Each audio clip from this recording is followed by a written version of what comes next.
المدير المساعد لمركز برنت سكوكرافت للأمن الدولي وسياسة الأمن القومي الأمريكي واستراتيجية الأمن القومي الأمريكي.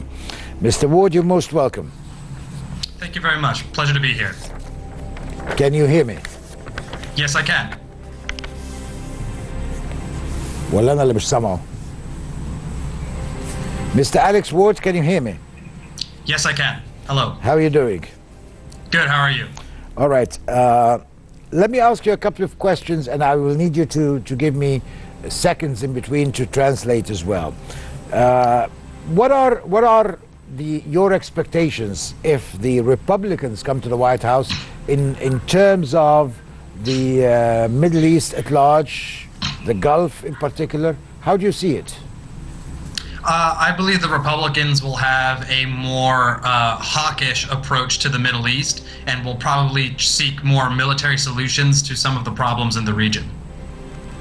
Go ahead. Sure. So some of them, for example, when it comes to ISIS, will include, for example, as Ted Cruz would say, targeted carpet bombing. If you had Donald Trump, he wants to really use military means to hurt the organization. And when it comes to the Gulf states, you hear them saying that they will stand by those allies, but they will probably want to use those allies in a coalition against the ISIS threat. So outside of that, there is really no greater policy for the Middle East other than Donald Trump saying that he wants to pull away from our allies in the region.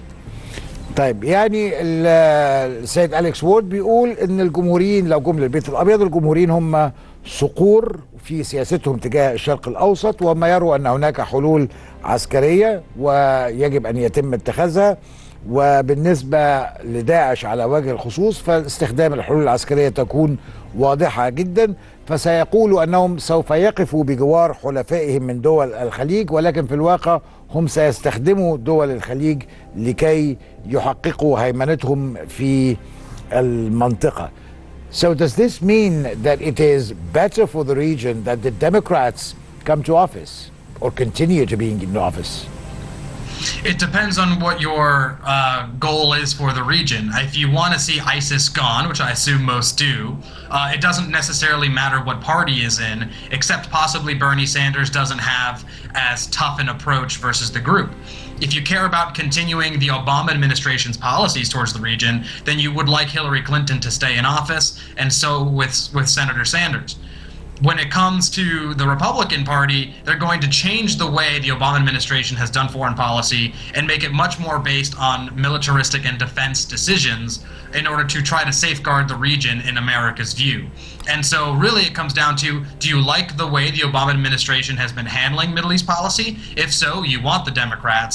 And if you want a change and a more military-centric focus towards the Middle East, then you want the Republicans.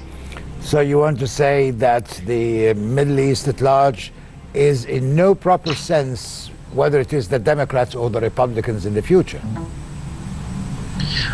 When it comes to the Middle East writ large, it's still going to be a very important region to the United States going forward, but how it's dealt with will change. However, if you have the Democrats, I think you're going to see more of a push on the economic scale for the Middle East, and also more of a push on what's going on in Asia. If you have the Republicans in office, they're going to focus more on possibly Russia, and again only deal with the defense and military issues going on in the Middle East. So the Middle East will continue to play an important part in American foreign policy, but the emphasis on economics or military and defense issues will depend and alter based upon which party is in office. سألته بما انه هو بيتكلم على الاسلوب اللي هيستخدمه الجمهوريين لو جم للبيت الابيض، وزي ما هو قال ان هم هيكون لهم سياسة الصقور نحو الشرق الاوسط، فقال الامر بيعتمد. لما سألته بقول له هل الديمقراطيين افضل، قال لك على حسب انت عايز ايه من امريكا في الموضوع ده. عايز استمرار لسياسة اوباما في حربها على داعش، فده اتجاه هيكون موجود عند الديمقراطيين. واذا كان بيعجبك اللي بيعمله اوباما في المنطقة، فالموضوع ده هيستمر اكتر في وجود الديمقراطيين. لكن في حالة وجود الجمهوريين فالموضوع هيتحول اكثر الى الاتجاهات العسكرية. لكن زي ما بقول له يعني في الحالتين العرب او الشرق الاوسط خسرانين بسبب الموضوع ده. قال الشرق الاوسط هيفضل مهم، ولكن طريقة التعامل معها هتختلف. في حالة الديمقراطيين يكون التعامل على أسس اقتصادية مع اهتمامهم في التعامل مع دول آسيا بشكل كبير جدا، ولكن بالنسبة للجمهوريين التعامل هيكون على أسس عسكرية مع اهتمام في مواجهات مع روسيا. How do you see Egypt's relations at this moment with the United States, and how do you see, what would you advise for Egyptians to do with the new office, with the new administration coming to office? So with Egypt, the relationship is at a stalemate. I think the Obama administration has realized that its goals after the Arab Spring were not realized.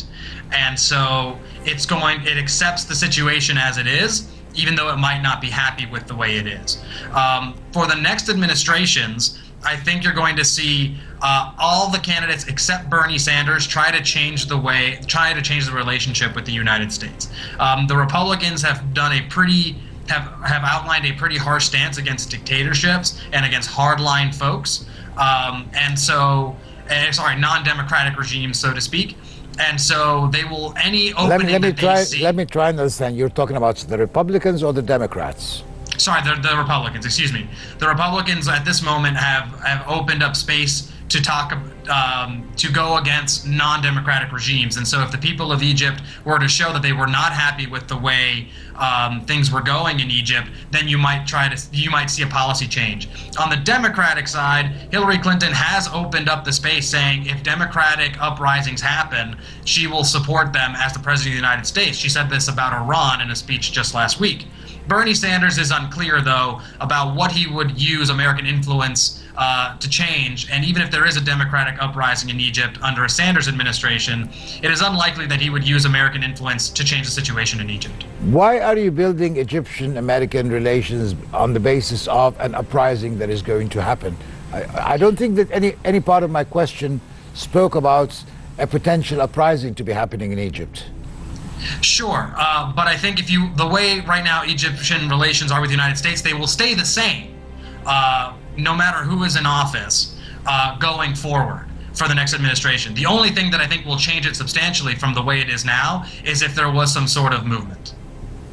طيب يعني بسأله عن العلاقات مع مصر، فقال العلاقات مع مصر بين أمريكا ومصر طول الفترة المتبقية في رئاسة أوباما هتفضل محلك سر، وان امريكا شايفت ان اهدافها اللي كانت حطاها مش هتتحقق، فشايف ان هو الوضع هيستمر. اما لو لما هتتغير الاداره سواء جه الجمهوريين او الديمقراطيين، فقدرتهم على ان هم يتعاملوا مع انظمه غير ديمقراطيه، فكل واحد فيهم بيتعامل بطريقه مختلفه عن الثانيه، منهم اللي هو هيدعم عمل شعبي او انتفاضه شعبيه. فبساله بقول له هو مين جاب سيرة ان يبقى فيه انتفاضة، وانت ليه باني كل اللي انت بتتكلمه عن علاقة مصر بامريكا ان يكون في نوع من انواع الانتفاضة الشعبية؟ قال لا طالما الموضوع كده يبقى العلاقة هتستمر زي ما هي.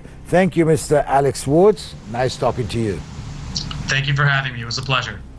يبقى العلاقات الامريكية مع مصر الراجل الحقيقة يعني خدناها على اخوانا كده، والعلاقات مع مصر النهارده بتبقى قايمه على هم مستنيين الناس في مصر يقلبوا، ولا ان تحصل ثوره تانية، ولا ان تحصل الراجل دماغه مش مستوعبه معايا. انا اول مره اتكلم على الحقيقه.